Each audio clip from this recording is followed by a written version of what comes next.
programın akışını arz etmek istiyorum. Programımız Kur'an-ı Kerim tilavetiyle başlayacak olur. Daha sonra sinevizyon gösterimimiz olacak.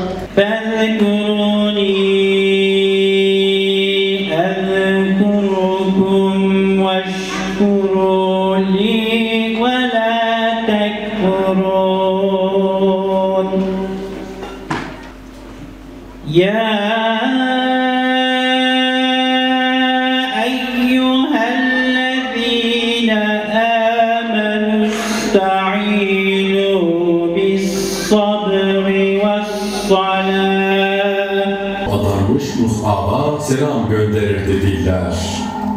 Bu ayet asırlar boyu şehitlerin ve şahitlerin hikayesini anlattı durdu.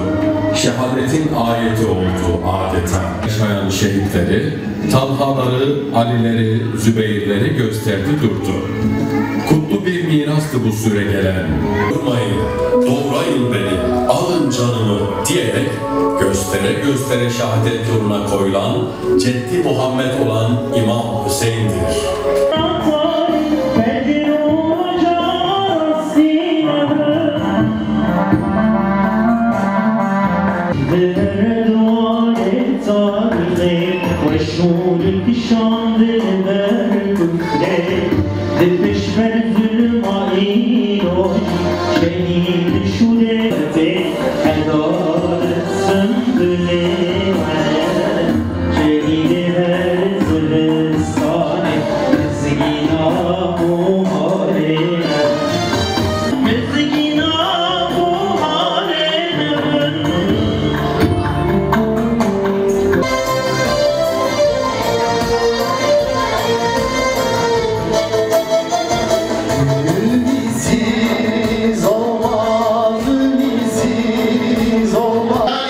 Ölümü arzu edenler bunu aşkla, sevdayla arzu ediyor. Ama öte yandan zahiren öldüren, kazanan, zafere ulaşan kişiler ise şehadetten korku içerisindedir.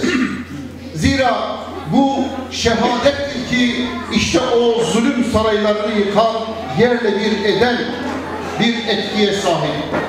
Şehadet ve bu sevda yüreklerinde iman taşıyan, amaçları bu dünya yani fani ve şunu biliyorlar ki bu dünyada sahip olunan her şey yok olmaya mahkumdur, fanidir.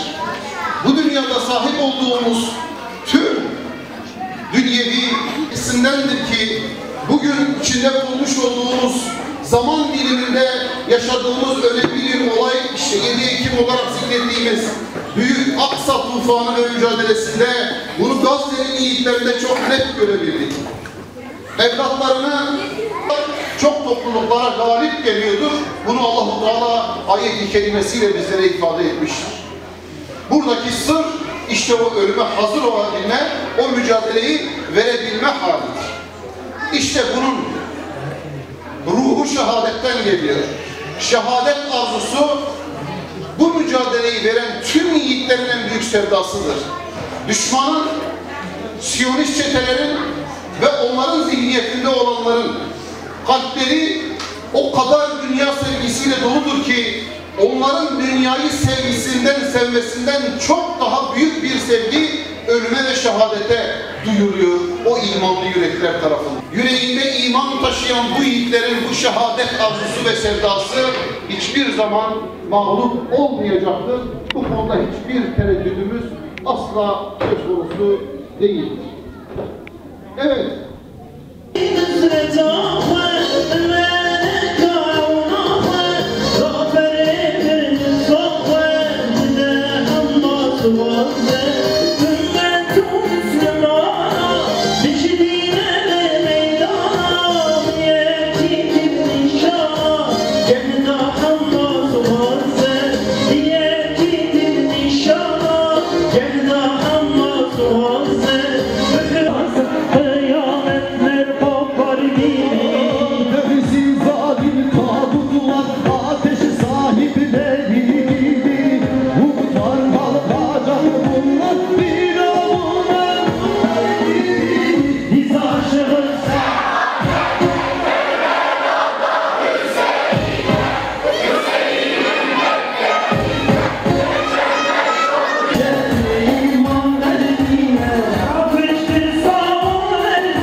شهید ازا به قدر نوره شهید وطنی بقران جوره وطنی maçarlı rahed nure Bu kadar yeryüzünü şereflendiren bütün nebilere ve özellikle Hatemül Enbiya Hazreti Muhammed Mustafa sallallahu aleyhi ve sellem ruhlarını şad eyle, onları Peygamber Efendimiz ile Bedir'de Uhud'da şehit edilenlerle haşreyle, cennet ve